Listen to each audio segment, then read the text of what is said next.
I think most people, when they think of, well, when they think of a drop shot, especially in the summertime, oh, that's a nice one, they think of smallmouth. You know, they think of up north, they think of clear water. You know, they think of places like Lake St. Clair, St. Lawrence River, you know, those really traditional smallmouth fisheries. That's where everybody thinks about a drop shot being effective. But man, I have certainly found that even in off-colored water like this in the south, that a drop shot can be equally effective on summertime fish. You know, I like to rig it a little bit differently, rigging it, you know, mostly with my hook point covered with that little hook. But man, a drop shot can be so very effective this time of year too. He's got it. They're not very deep up there either. I mean, like as soon as it hits the bottom, there's a fish on it. Come here, little buddy. You got them hops, don't you? Summertime with soft baits, to me, is really one of the most effective ways to catch them. A big part of it, man, is that right there, dude. He's got it. I mean, that fish is not coming off until you take him off. And in a tournament, that is so very crucial. You got to land every bite.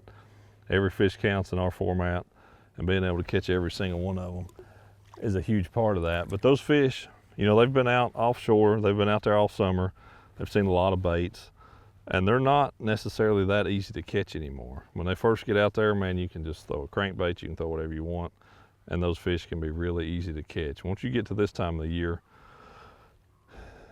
those days and stuff are few and far between, or it's just a little window of the day.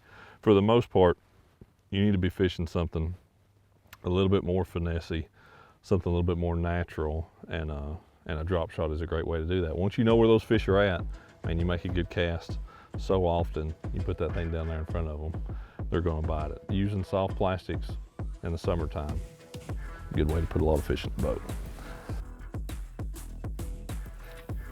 So what we've got right here is we've got an underwater channel coming down through here, and it just makes a real sharp, you know, a real sharp bend and a little small point. And those fish set a lot of times up on top of that where it's pretty shallow. And they sit right up there and just ambush shad. I think sometimes it's wind driven and sometimes it's current driven, but man, they just like to get up on that little shelf and sit there and feed. And this place is actually shallow enough that occasionally they'll come up and school on the surface. You know, but for the most part, you see them, you just see them out there, you know, sometimes on your electronics and stuff.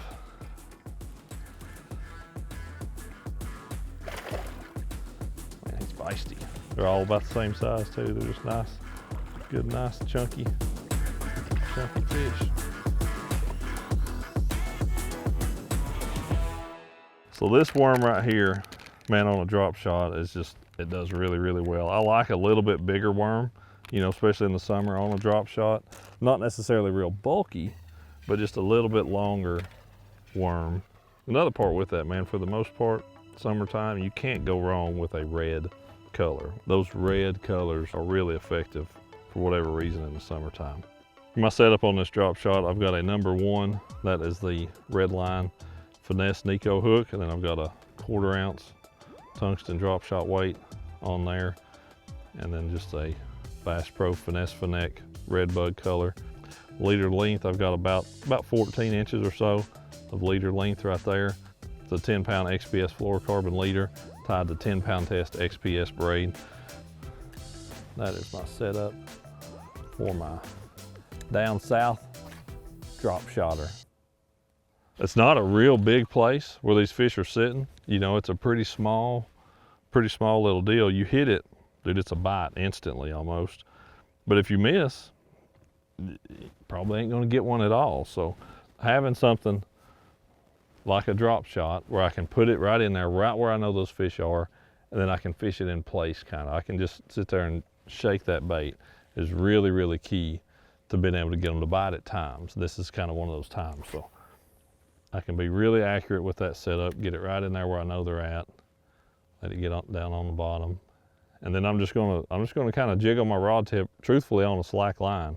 And I'm gonna pick up, see if a fish has it, kind of move it a little bit, make sure it's on the bottom, shake my rod tip some more. I'm just trying to get that worm, honestly, to just quiver down there a little bit. I don't want it hopping, I don't want it jumping around, I don't want it going a big distance. I just want it just down there, just kind of shimmying in places is all I'm trying to get out of it.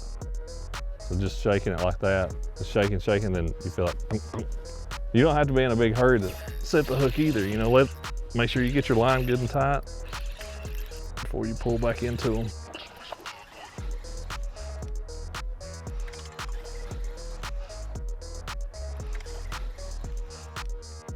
Trying to keep it away from his buddies that are down there.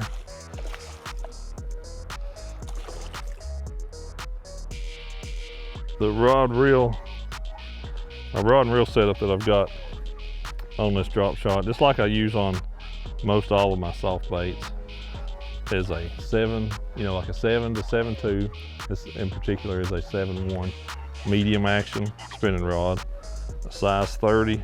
Still got my worm, tail my worm in his mouth. A size 30 spinning reel, and that is just, man, it's just a perfect setup. You don't need a medium heavy. I honestly never carry a medium heavy in a spinning rod anymore. When you're fishing that braid with a leader, you just have no line stretch to have to deal with, and I don't use a medium heavy anymore. I use a medium for most everything, and a medium light on occasion. But that is a Bass Pro Shops Johnny Morris Platinum reel.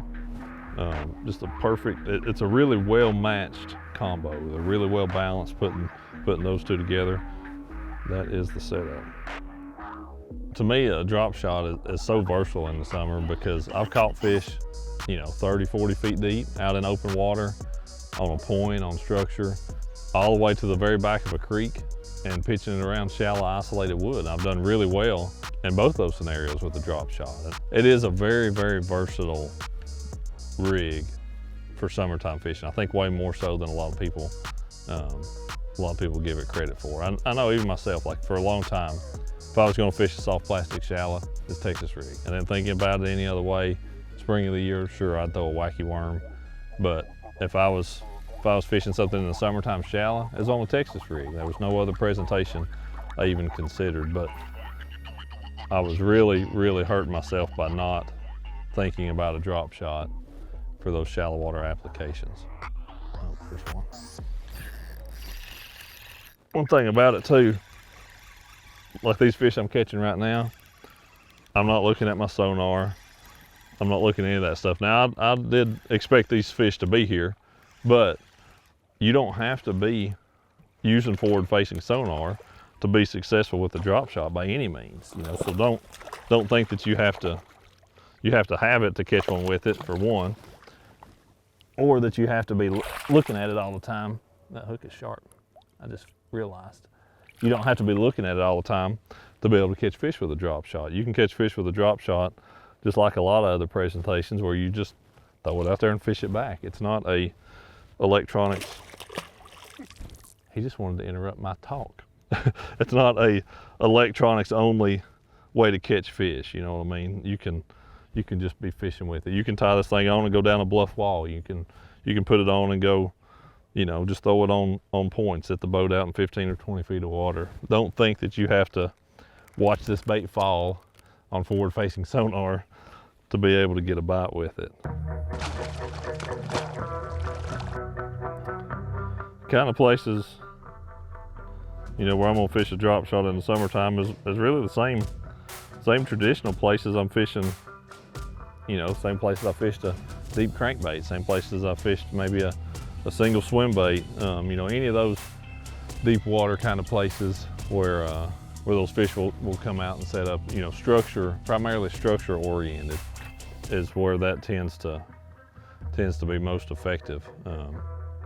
And there's no wrong place to fish it, truthfully, but those structure kind of places and any kind of cover, if there's a stump, if there's a brush pile, those kind of pieces of cover down there on the bottom really will help hold fish too. We got another one. You definitely want to try to keep as much distance between you and those fish as possible. Make a good long cast, and that's where that braid with the leader comes in. But good long cast, you're always going to catch more fish out of that group doing it that way than getting right in on top of them. Yep, he's got it.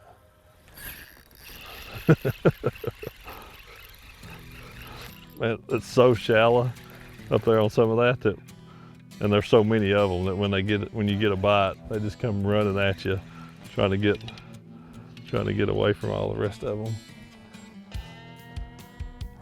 Looks like a little bit better one, I think.